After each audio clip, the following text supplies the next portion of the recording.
mag-comment, tapusin panoorin, baka may matutunan kayo dito. Please watch my video. Mga idol, naalala niyo ba nung nagsimula tayong mag-reels? Backward tayo mga idol, 1 year ago nung nagsimula akong mag-reels. O diba? Nagawa natin lahat. Pati ang pagmo-modeling. Kahit saan man ako napunta, ay nagmo-modeling ako para lang makagawa ng content. Pero hindi tayo mahihiya mga idol kasi hindi din naman masama ang pag-modeling.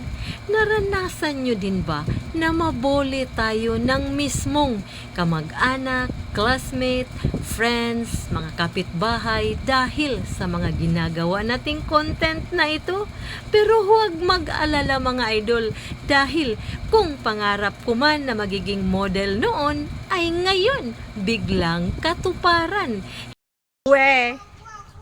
Hindi lang katuparan ng aking pangarap, kundi kumikita tayo dito mga idol. 'Di ba sa pagre-reels, kumikita tayo. Sa mga long videos natin ay kumikita tayo, 'di ba?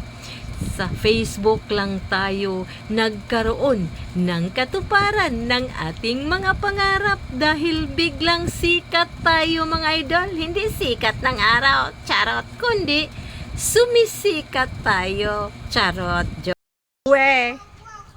Joke lang, pero okay lang yun. Sumisikat man tayo o hindi. Katulad nito, pati dito sa mga kadamuhan na ito, nagmo-modeling ako. Bakit? Para lang makagawa ng content. Kaya kayo, ipakita nyo din, lalong-lalo na sa mga baguhan dyan, ipakita nyo ang inyong talento at kakayahan at nang kumita din tayo dito sa Facebook. Huwag tayong mahiya. Yun lang mga idol. Thank you for watching. Please follow, like, and share.